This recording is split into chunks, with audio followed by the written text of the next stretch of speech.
So I know we're supposed to be talking today about bipartisanship, and it seems like that is a four-letter word here in Washington of late. But I am happy to say that I spend most of my time trying to find Republicans, like my two wonderful colleagues here, to get things done with. And there is a lot getting done here in Washington. It might not be on the big ticket items that we have to address, and that's going to be a heavier lift in a hyper-partisan time like now. But if you look at Tom Reed, my good friend from New York, one of the things that we really need to do here in Washington is restore the public's faith in their public servants. And Tom and I worked on getting into the rules package of this Congress a prohibition against anyone in our position serving on a public board. You would have thought that that would have been something that you couldn't do. It was not. It was overlooked in the House. They had that rule in the Senate. And because of the arrest of one of our colleagues, unfortunately from New York State, that Tom and I know very well, and Greg as well, that came to light that that was something that was not a rule in the House. And Tom and I, in 2 seconds, the second that happened, I called him and I said, Tom, will you partner with me on this? He said, absolutely. There was not even a question. So there are things like that. Steve Stivers and I are trying to address the need of veterans who, for them to get service dogs. Like no-brainer things like this. It's not a political issue when you talk about ethics, when you talk about taking care of our veterans. So there are things like that that are being done. I was just able to put together, and I would have asked you, Tom, but it was a Long Island kind of thing. We just, no offense. No, right. This is why I'm in the middle. That's why I'm in the middle. Thank you, Greg. The New Yorkers. I had Lee Zeldin, Peter King, Tom Swazi, Greg Meeks, and myself talking about the need to address the rise in anti-Semitism. And obviously, we had a lot of incidents in New York over the past couple of weeks. But it's happening all across the country. And there was no question when I called Walden, they said, when and where do you want me to be? And they were there. But I just want to leave you with this thought. No offense to Greg Walden, but I'm very upset that he is going to be leaving us. Yeah. Because if you want to know what the biggest threat to bipartisanship is in Washington, it's good people like him leaving, okay? We have good people on the Democratic side, too, who are leaving. And my fear is that we're going to be left with the most extreme members in both of our parties. And I will leave it with that. Sorry to drop that big bomb on your lap, Greg. All right, thank you, Kathleen. Tom, go ahead, Tom. You want me to go, Jim? Sure. Well, I got some good news here for you, Kathleen. I was talking to Greg, and I'm so glad to announce that he reconsidered his retirement. Hey! And he will be staying in Congress, right, Greg? Oh, wait, here's my wife calling. Yep. Ignore that, Greg. Ignore that. No, I echo what Kathleen said about Greg Walden. I'll just tell you, we're going to miss him. He is a mentor. He's a solid legislator, but he's at his heart a good man. So, you're just a great guy, Greg. And to Kathleen, as she said, we work together because I think there's a common bond by many of us, hopefully, that we've demonstrated to you that we came here to Washington to get something done. And we're proud Republicans, we're proud Democrats, but we will stay in the room and hash out those differences and find that common ground. And Kathleen Rice is one of those individuals, and I so appreciate her tenacity. I so appreciate her independence streak. And it's not readily seen here in Washington. So I just applaud you, Kathleen, for what you do on your side. As we deal with 2020 and going forward, I would echo also what Kathleen said. We first have to recognize the successes. We are having we had some great wins at the end of the year. If you really look at, you take all the partisan stuff aside, you take the impeachment, the I word out of the equation. At the end of the year, we landed a plane with a tremendous amount of successes in the bank, not just in that year-end package, but throughout the year. And one of the things I'm most proud of, as you all know, and I've talked with most of you, is the Problem Solvers Caucus. Kathleen and others and folks on both sides of the aisle came together to open up that consensus calendar as part of the rules package. I think it's making a difference. I think that also can give you examples of wins there. That Cadillac tax repeal was set up very nicely to be part of the final package because of the 290 calendar. And I think that's going to become the foundation of additional reforms, additional work. I just met with a group of senators yesterday. There was about 9 of them there in the room. There's an appetite even over there to start to develop relationships across the chambers, across the bodies to say, you know what, it doesn't always have to be the top 4 corners deciding everything. Obviously, they have a role, they have a position that they have to engage in, but let's let members be members. And I will just tell you that appetite's growing, it's getting stronger, and I think 2020 is going to be about trying to find those common ground wins. They may be singles and doubles, but boy, I tell you, the best thing they do is improve American lives, and that's what we're here for. And that's what we're going to continue to work for. So, you know, as we deal with the turbulent times, and, you know, I was over at the White House yesterday and met with the president and the NSA advisor and dealing with an issue of war. It reminds me, partisan politics has not just political fallout, it has substantive fallout. And it is time for us to shed that partisanship, and it's time for us to kind of ignite that spirit that has made us strong for generations as a Congress and as a body and as a country. And that is, when it comes to foreign policy in particular, politics ends at the water's edge. We are Americans at our core. And then when it comes to domestic policy, don't be afraid of the debate, but honor and respect your colleagues on the other side of the aisle, because they are at their heart American citizens and believe in this country just like everyone else. And with that, I'll defer to you, Greg. Wow. You follow those two.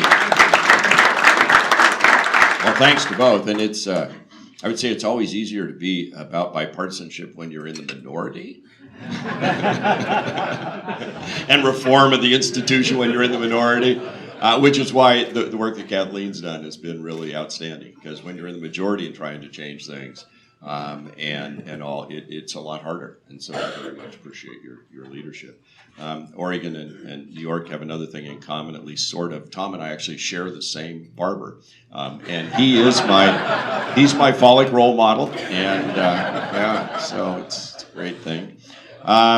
Let me pick up on a couple of things. You know, when I had the great privilege to chair the Energy and Commerce Committee, we tried to work in a bipartisan way and passed 148 bills. 93% of them had bipartisan votes on the House floor. About half, about 55, 60 became law, but one of those contained some 50 opioids bills we packaged up that also had passed the House floor. So the long and the short of it is a big body of our work became law. So this institution still works. You probably didn't know all those stats, and you probably don't know all the bills we passed that the president signed into law, because when we get along, it's not the same newsworthiness, and I'm not picking on the media here, but it's not the same story as when we're fighting. And that's unfortunate, because I think too often our constituents only hear about the fights and not about the wins. And we did get a lot done in the last first year of this session of Congress, or this Congress, in the first session. And I would start with our bipartisan work on robocalls. You know, 54 billion last year robocalls. Now, here's the funny thing. There were three of our members, our side, that voted no on putting a stop to robocalls, and I figured they're the ones who get no other calls. It could be the only reason, right? You have no friends. You kind of, yeah, or no investment advisors. Anyway, but when you go home, you know, one of the things we forget when you're in Washington is that's the thing that really, every 40 of the 40 town halls I did, that came up almost. When are you going to do something about robocalls? They didn't care about the rest of this stuff we get all twisted up about. That mattered to them in their everyday life. Opioids matters to them in their everyday life, and the bipartisan work we did in the prior Congress is now beginning to play out on the ground, and there's bipartisan work we can move forward on, following up the conclusions of our investigations into what went wrong there, looking at additional help for people with substance use disorder, and continuing the progress. So I think there's an opportunity this Congress, this session of the Congress, to pick up where we left off on opioids.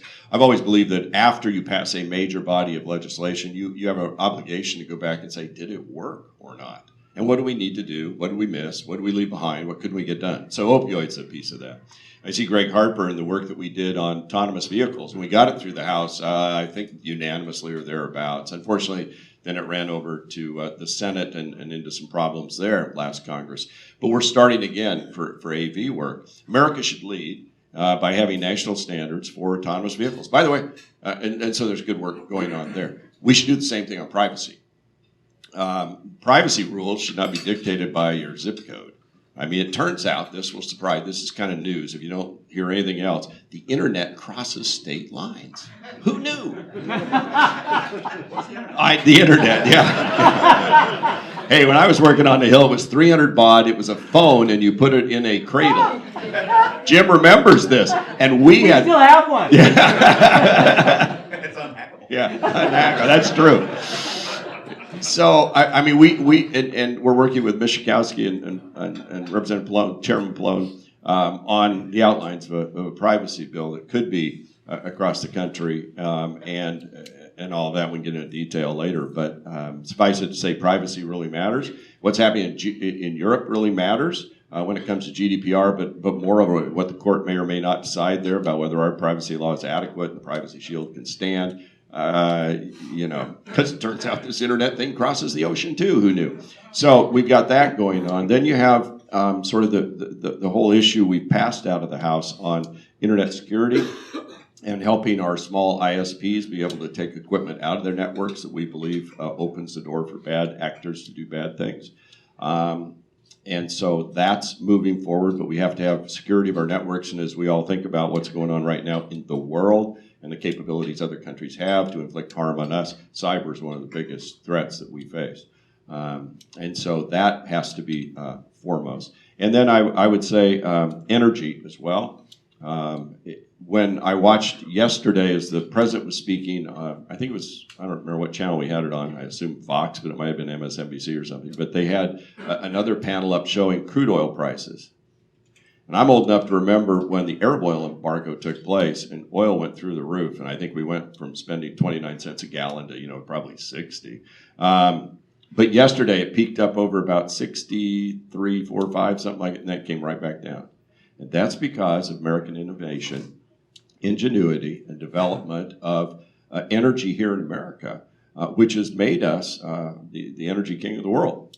And as a result, when you do have a conflict like we're engaged in right now with Iran, the world energy market didn't explode. Prices didn't go to $200 or whatever. They kind of went up and then they came back down.